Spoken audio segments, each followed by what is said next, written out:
Good evening, everyone. My name is Ashish Dave. I am CEO for Mira Asset Venture Investments.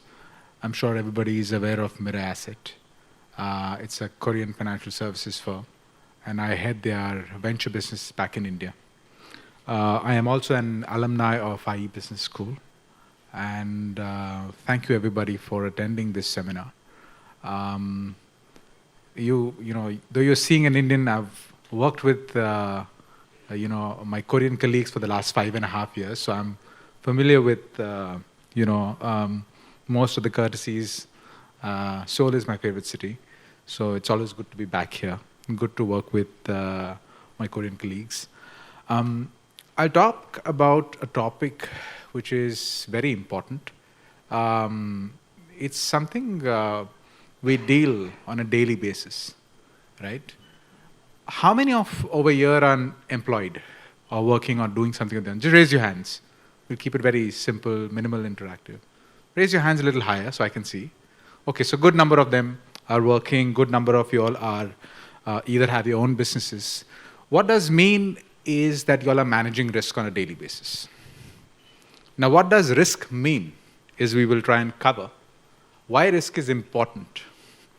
There is risk in crossing the road. There is risk in attending probably this seminar, or probably there is risk in not attending the seminar. There is always risk. You know, the beauty about thing is risk cannot be zero ever. Risk can only be managed and mitigated. It can never be zero. But to manage and mitigate the risk, you need to know what the risk is. So we will talk about what is risk, how do you identify risks, what are the kind of risks that we all deal with, right, in this entire session. So how is risk defined? Risk is the possibility of something bad happening, or to do something or enter into a situation where there is possibility of being hurt or of loss or defeat. This is the definition of risk. It's a negative definition. But it also, in a positive way, means opportunity. Okay? This is generally what a risk profile looks like. You all are aware of a normal distribution. This is what a normal distribution looks like. Now, if you see this means the probability of this happening is high, and the outcome is certain, which means low risk. But this is tail. So the probability of this happening is lower, but if this happens, this side, which is right tail, if this happens, the gains will be much bigger. This is opportunity. And when something like this happens, the probability of that happening is low, but if that happens, the risk is very high, and there can be negative outcomes. And let's talk about examples.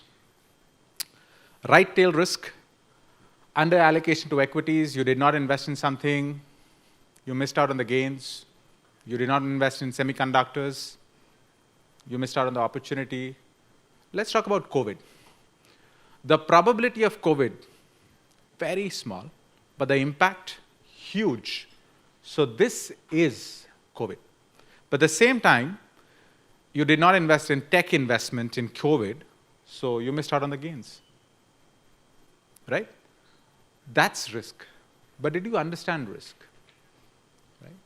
When you understand risk and the ramifications of risk, you can take positions accordingly. That's why it's very important to understand risk. The world that we are entering into, there are very different kind of risks that we have now. And we list each one of them one by one. This is an example of some of the left tail or tail risks event that happened, right? Mexican default, Latin American debt crisis, Black Monday, Mexican peso crisis, Russian default, long-term capital management. These are all tail risks that happen in financial markets, by the way, right? Which means, were you anticipating this? No. So the probability of that event happening was very low. But because that happened, the outcome or the bad outcome was much larger, right? That's how risk is. Try and understand the risk really well, because you all are risk managers in some sense. Everybody is a risk manager, right? Some other examples of major events since 2014, COVID pandemic, I'll come back to this topic again and again, because this has influenced a lot of things in what is happening to our lives on a daily basis. Russia-Ukraine war, we were barely out of COVID, then we had a war. And there were ramifications of the war. The oil prices go up. You can't do business with Russia. If you're a Russian person, your bank accounts are frozen. The kind of risks that we all, did anyone anticipate it? Nobody. But the ramifications of all of that is so huge, right? Tech transfer restrictions, we'll cover tech also very much in detail, right? Everybody over here has a smartphone, has a technology device, has probably a smartwatch. Were you all having it probably 15, 20 years back? No. So today there's a different kind of risk that you're carrying. It's a good thing, but at the same time there's something bad also, which means I can track each one of you all. I know what you all are trying to do. Your bank accounts is something that can be. There is a risk, but there is a good thing, right? When you innovate and when you bring something good, there is always a bad side to that as well, right? So risk and opportunity are actually two sides of the same coin. We'll again elaborate a little bit more in terms of what are the tail risks, right? I spoke to you about Russia-Ukraine war, that's a tail risk. Interest rate risk in US, it's a tail risk. Japan is a positive risk where you did not end up investing in Japan and macro improved. There's an unwinding of the last decade, so things are looking better there. If you're not investing in India, probably there is a risk of missing out on gains for the next 20, 30 years of growth that India is looking at. India is actually the fastest growing economy today.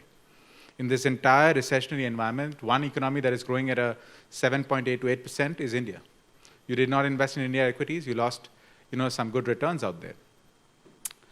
China, needless to talk about, there is a lot of risk with China. A lot of investors are pulling out of China, are reallocating, right? So if you had to do business in China, you had tech exposure in China, you probably are sitting in a big risk, right? And this is where I talk about, right? This is the Chinese symbol for risk. As I said, right, risk and opportunity are just two sides of the same coin, right? So you have danger on one side and you have opportunity on the other side. You cannot have one without the other, right? So when you invest in a stock, which is a risky stock, which means you will make better returns or you can make higher returns. You can make higher returns. Anything to do with risk, you have to understand one thing. There's a probability involved in it. There can be a higher return, but that can only happen with a higher risky asset. If you try and invest in something which is very low risk, the return relatively will be lesser. The risk reward is always priced that way. You invest in bank, your money is safe, but you will earn very less returns.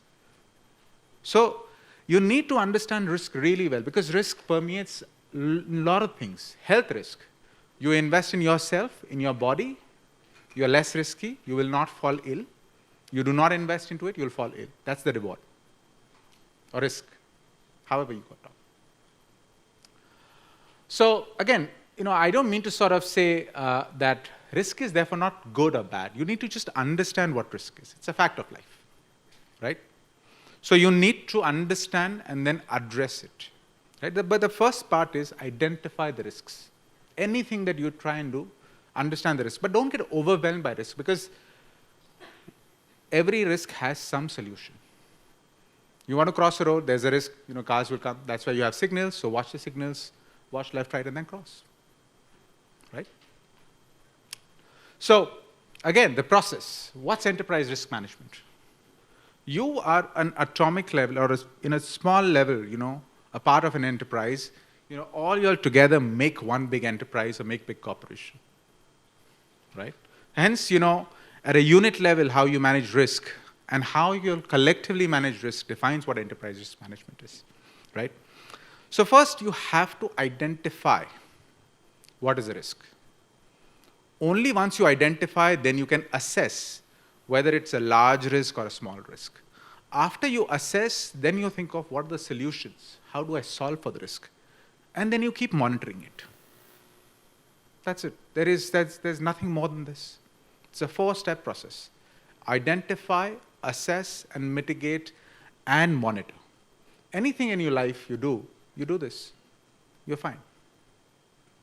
It applies at a personal financial levels, let's suppose young people are there. They will say, I have this amount of money. I need to invest more into equities. I'll try and basically put a little bit in my debt. I look at my equity portfolio. If it is doing really well, fine. You're constantly monitoring. But I say, hey, it's not doing really well. I think I'm over invested into equities. Let me, move into debt. So you assess that, I don't want to take too much of risk. You will reallocate it. You will, you will say my portfolio is not doing really well. So you will try and go with some other investor who will try and give you better returns. So you'll constantly do this cycle, but you will always follow these 4 steps: identify, assess, mitigate, and monitor.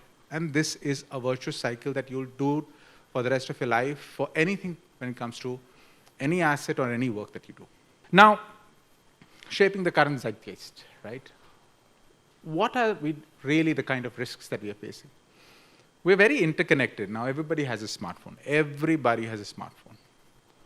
Earlier, we would talk on phones, landlines. Now we message on WhatsApp or on Line app or several Kakao Talk, right? Several of the chat apps. So we are very connected.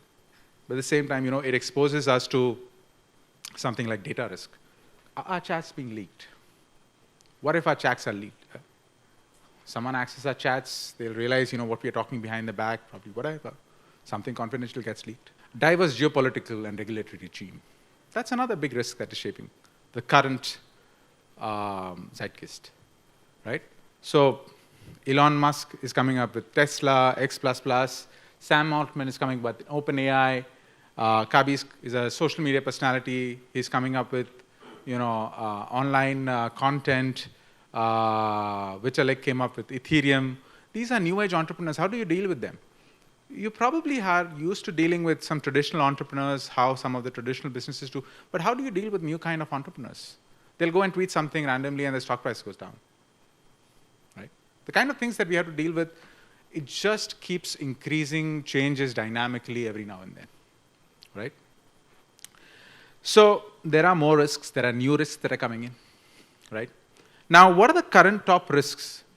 The top risks as per World Economic Forum, right? We are just simply talking about, energy supply risk is more impact, higher, cost of living is a higher crisis, inflation, food supply crisis, cyber attacks, disruption in global supply chain. I'll tell you, you all know about an evergreen, a ship that got stuck in Suez Canal?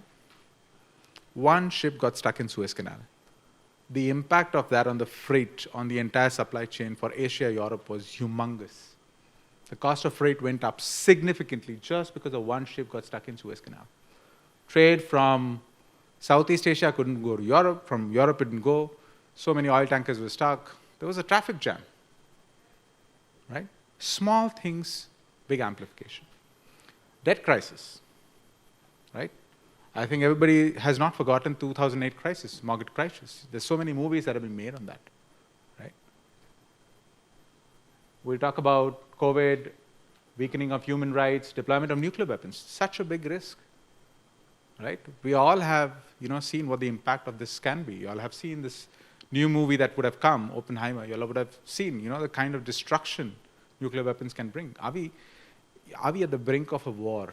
Because the next war is going to be either economic war, either it will be a biological war, or either it will be a nuclear war, right? What happens? Huge ramifications. That's not going to be a conventional war, right?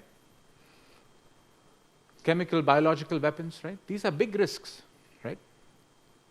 So we'll walk through some of these risks and talk about them in detail. Climate risk. See, the Earth is getting warmer. Naturally, it is getting warmer, right? How much ever you try and do, naturally, there is a speed at which the Earth is going to get warmer. What we are trying to do is probably heating it up faster because we're using so many cars, because we're using so much of fuel, because we are, heating up things, we're using air conditioners, we're using refrigerators, we're using so many devices now. Everybody has a battery. The battery, needs a lot of minerals that we have to mine. We're causing a lot of risk. We're doing development probably in hills, etc., destroying ecological reserves. We're doing so many things that is causing climate risk. So it's a big risk. It causes unseasonal floods, unseasonal rains, no rains sometimes, right? So the impact of this is very grave on life. So when you try to do something, are you keeping this in mind while developing something? Something like, just look at the amount of plastic we use. Look at the amount of paper we use. How many trees we have to cut for it. So we are just accelerating some of these events much faster. How do we solve for it? First, we have to identify, can I cut these things? Can I cut these things? I don't need a plastic. Can I really carry a bag myself and sort of do it? As organizations, how can I basically not create biohazard or any of these things, treat water very carefully before I release it into the rivers, etc. These things are very, very important. Can I try and, switch off, the lights, etc. after 6 o'clock? Can we try and move to solar? Can we try and move towards cleaner energy? Can we try and move towards EVs, right? EVs also have their own risks, by the way. It's not that EV is very clean. It has its own risk.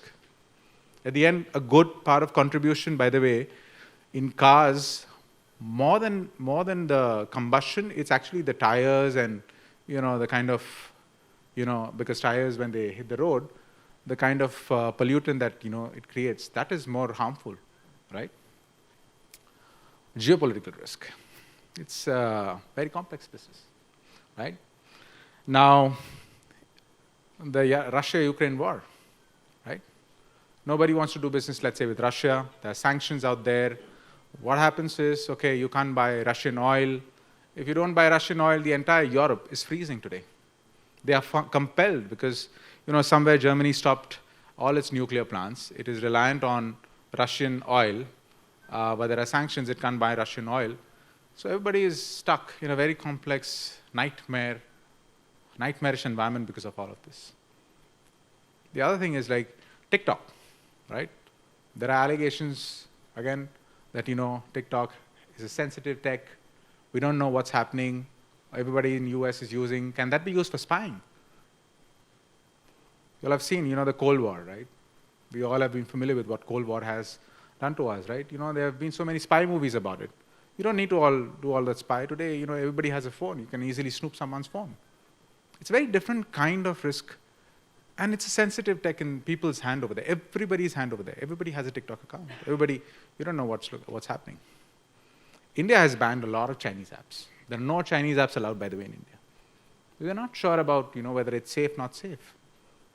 US probably is thinking whether they should. That has a different ramification, though. There are US investors who've invested in TikTok. What happens to their money? Right? If you are an investor, let's say in some fund in US, and that is invested in TikTok, look at the ramification. Your investment is going to drop down.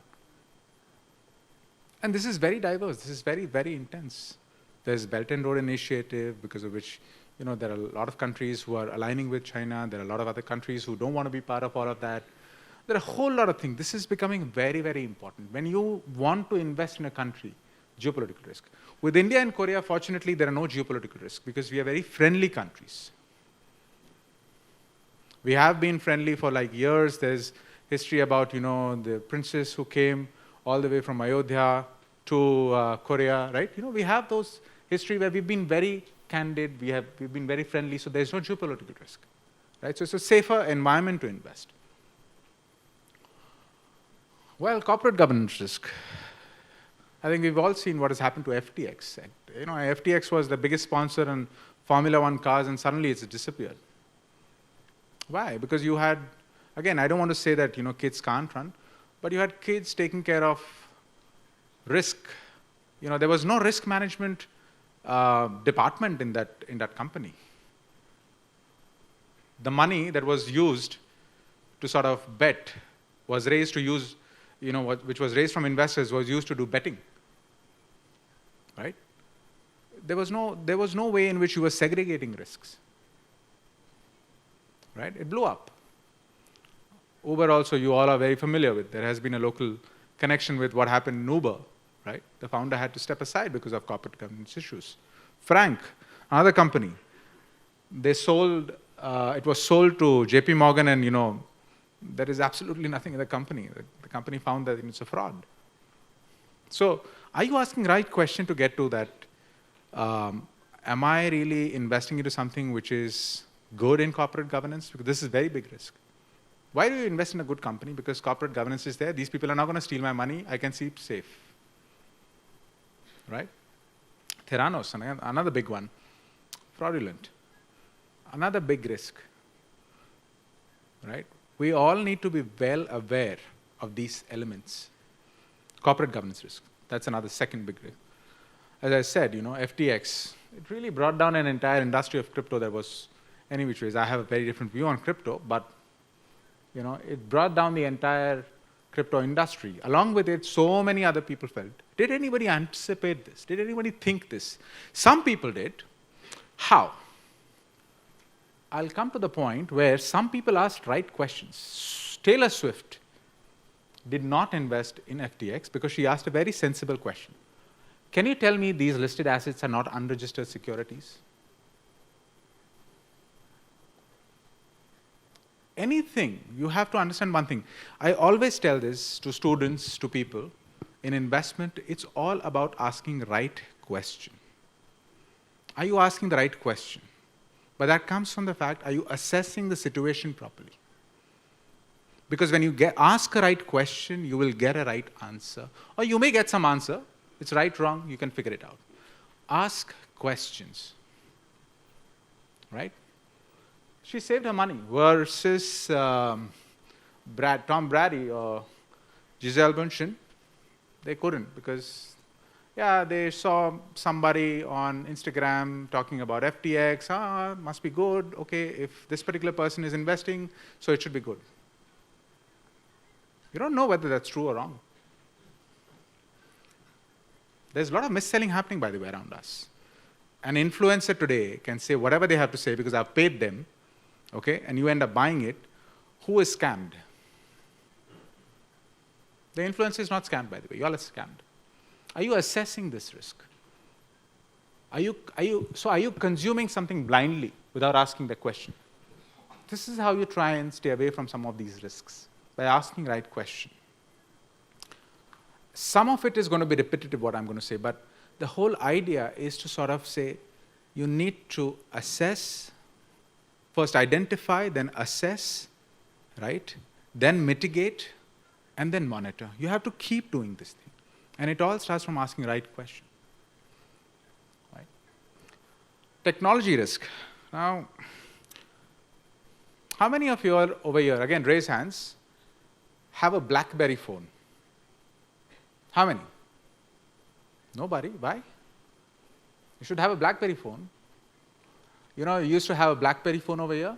It used to be a status symbol, in our days, right? You used to keep it here. It's just a status symbol. Why don't you have a Nokia phone anymore? Or Ericsson phone? Why? You all have a smart iPhone or a Samsung phone or an LG phone, but none of these phones. But they were the first ones. How many of you all have a Kodak camera? None. Oh, you have one? Okay. No, he raises for something else. But do you all have a Kodak camera? No, your phone's good enough. That's it. I'm sure you all don't even have a landline phone. How many of you all have Walkman? Huh? You all don't have Walkman, right? Yeah, some people may be going to theaters, but even that people don't want to go because going to theaters means you have to wait in the queue, you have to buy tickets, then you have to spend on popcorn and you have to spend on drinks, etc., wait in queues, and you can't pause. You can't go to the loo and pause and go to the loo. Dude, it is not convenient anymore. You can watch it on Netflix. You can watch it on something online. This is what technology does. Right? All of these companies, by the way, were big companies at one point in time. These were the disruptors, and these are continuously disrupting. iPhone launched another phone yesterday. Okay? Now, they're constantly thinking of one thing, which I spoke to. We have a cool idea. Is it possible to build this? Then we go to phase 2. This is where the iPhone came. We are now at this stage where iPhone has to figure out where is my next curve. Do I come with a longer phone? Do I come with something else? Do I come with what do I come with? I don't know. Right? You've got to keep innovating. Technology can disrupt things much faster, you won't know what's coming at you.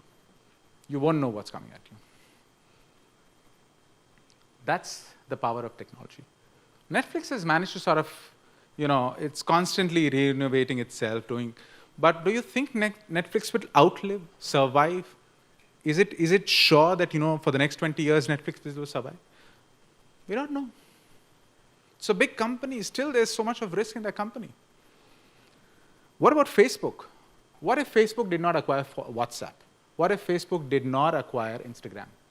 Where Facebook would be? How many people really use Facebook over here? They'll have stopped using Facebook, more or less. Right? The user base is stagnated. So the company valuation, it shows in company valuation. So I, as an investor, have to think, this company can go down. And see, you have to be proactive. So when they bought WhatsApp, people felt it was expensive. But today, do you think it's expensive? No. When they bought Instagram, they felt it was expensive. Do you think it's expensive now? No. When Google bought YouTube, like, why? I don't understand why people are paying. But today, look.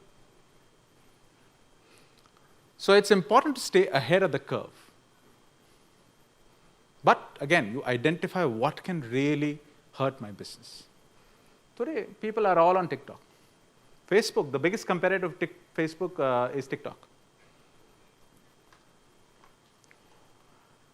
Kodak, I think I've told you, right? This is just like, nobody uses those prints, films you used to give it to studio. Nobody does it.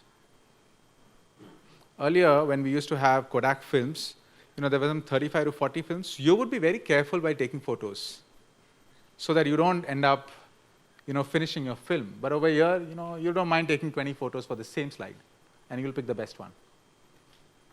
Cost of data is also cheap. Memory is also cheap. Everything is cheap.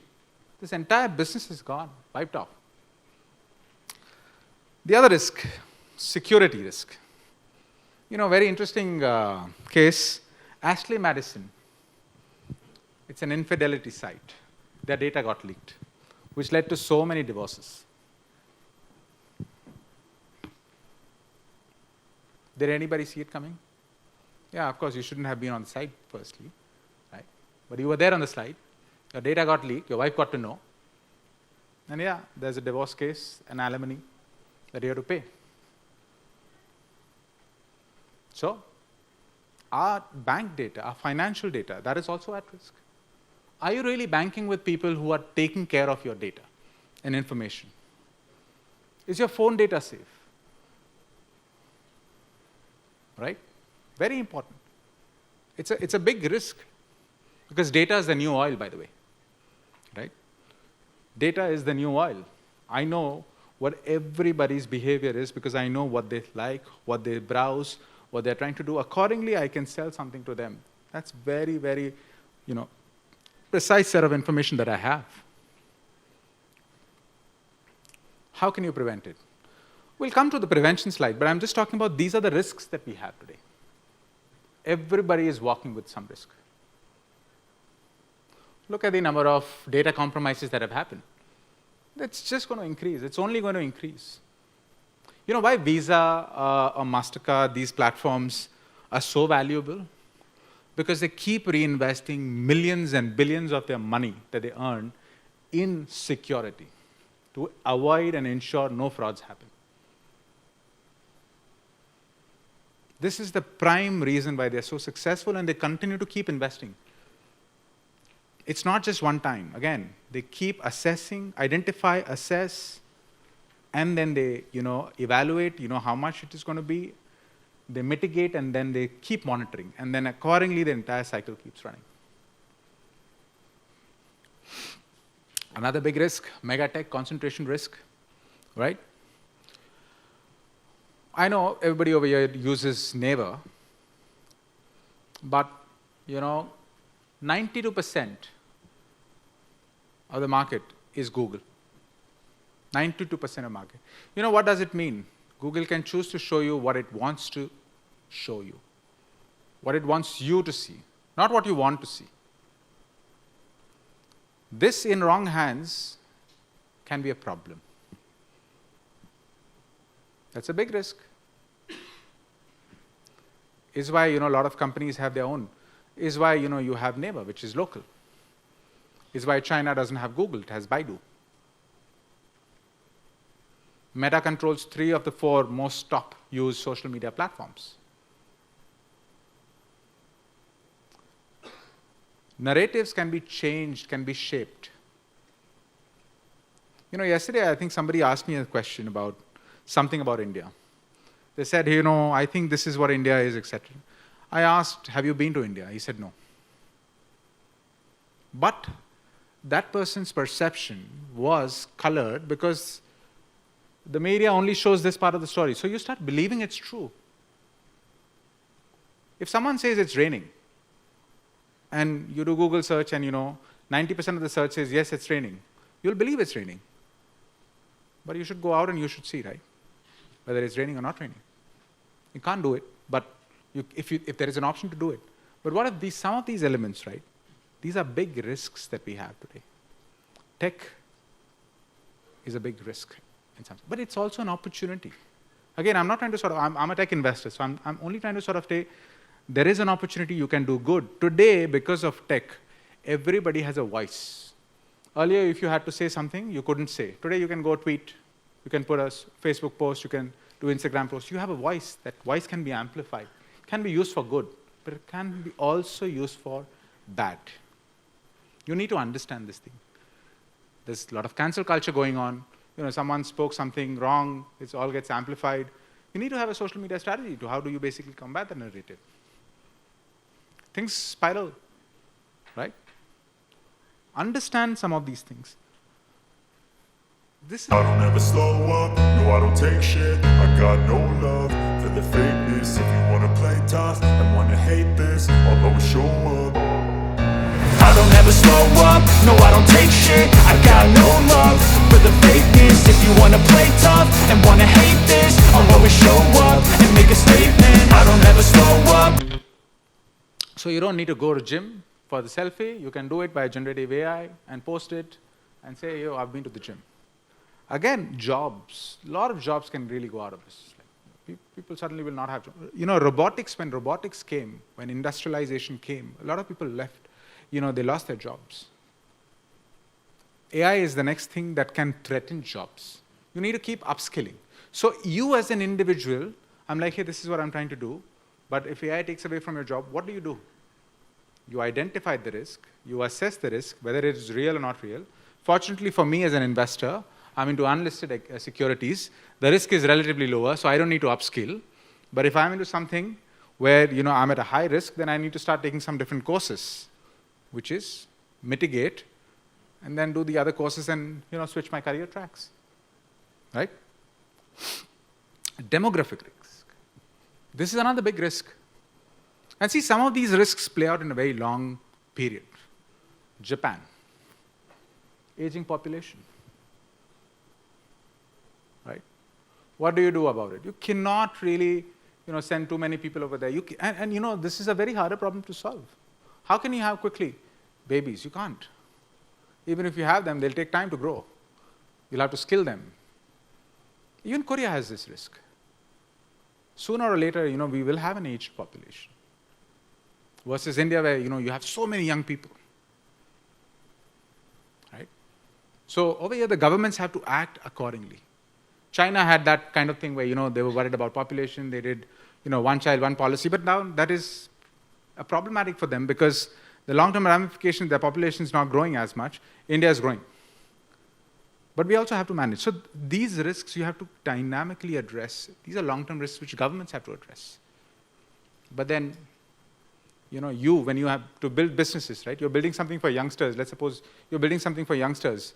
5 years later, you don't have young population, you have old population. Your product is no longer relevant. Are you assessing that risk? Right? Another big risk, succession risk. You build a big company, now, you have kids, or you don't have kids. Who will take care of the company? I'm sure everybody's seen this series, Succession, right? You see how the kids are fighting among themselves. And this is not just a story, it's not a series which is unrealistic in some sense. It's trying to sort of talk about a very interesting theme that's happening across the world. You take US, where you have Rupert Murdoch. It is intended to pass down company to one of its child. 92 years old, we still don't know who his successor is going to be. Koch Industries, 4 brothers, they fought through decades in court. We don't know who this. If you're an investor, you're like worried about it. Or you're an employee, you're worried about it. I don't know whose side I'm going to be on. Whose side should I take, whose side I shouldn't take. If you as an entrepreneur also, you have to think of succession plan. Generally in family business management, you'll always observe the first generation, lays the foundation of a business. The second generation grows it. The third generation, the statistics, takes it down. You have to do good succession management here and here. Right? Locally, you should look at the corporates over here in Korea. Right? Shin Brothers. They fought over the control of the group. What are the kind of risks that you're exposing yourself to? Reliance, one of the big groups in India. The Ambani brothers, they had a feud after the father died. Now, you're a shareholder, what would you do? Or you're probably an employee, what would you do? Which group do I join? Which group I not? Or you yourself are running a business. You need to put a proper succession plan for your companies. Or you're running a small team. What if I am going somewhere? How do I ensure that, there is business continuity? Right? So, broadly what we've done is we've spoken about all the risks. Now let's try and talk about how to avoid or mitigate them. There could be, again, these are solutions but not restricted to it. Young board directors.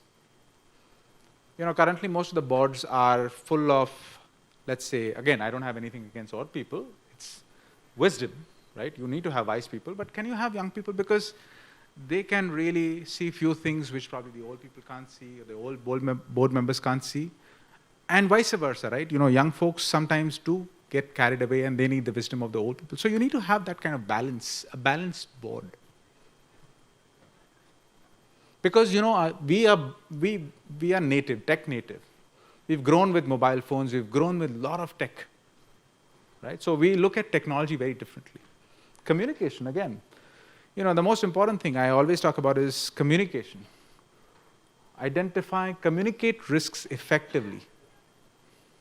Within your corporation, within your team, within your family, within anything, if you identify something, communicate. If you're not going to communicate, you're keeping quiet.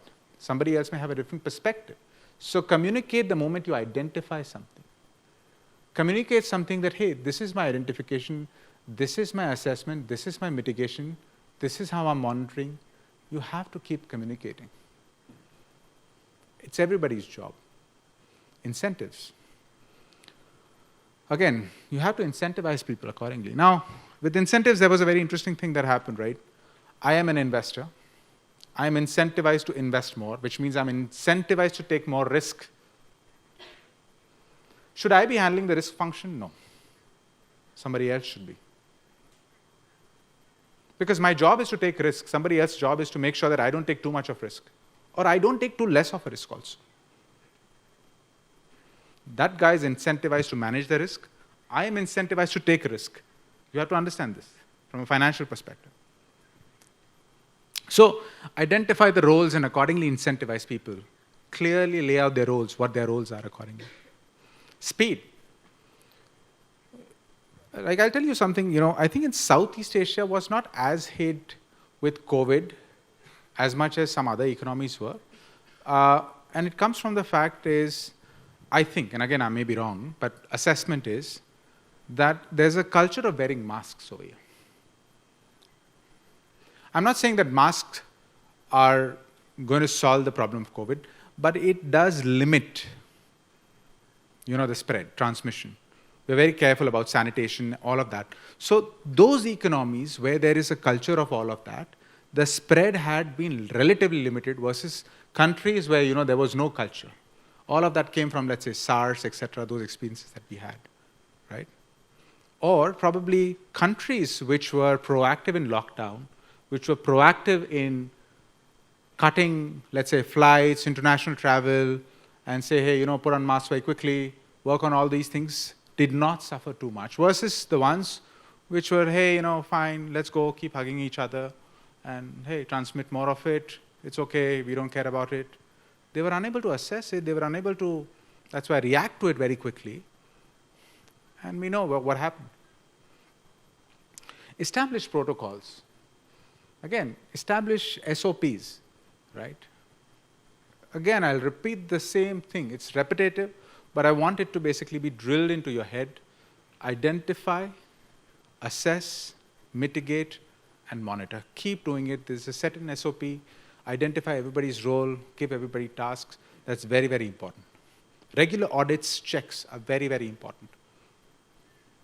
You keep looking at your portfolio daily, or probably monthly, don't you? You're doing this. You're doing a regular audit. You're doing a regular audit. You don't know. Subconsciously, we are doing it. I just want you all to do it a little bit more consciously, right? Again, it's a collective effort, right? To summarize, I'll talk about last time risk management was discussed in 2008 and 11 crisis. After that, it again took backseat. Again, from 2012 to 21 was a bull run. Nobody was talking about risk. Now we are again talking about risk. Unfortunately, risk has become an ex-post topic. It should be an ex-ante, which means before the risk even plays out, you should try and assess things before the risk plays out, not after the risk plays out. And I always say this, right? Drinking is bad, over-drinking is bad, right? But you should keep this in mind when you arrive at a party, right? Not after that, not after you're hungover. Because, you drink so much, and then the next day you said, oh shit, I shouldn't have drunk. You should think of it, okay, I have an important meeting at 8 o'clock, I think I should drink only 2 or 3 and probably, be there at the party, have fun, this is my personal risk assessment.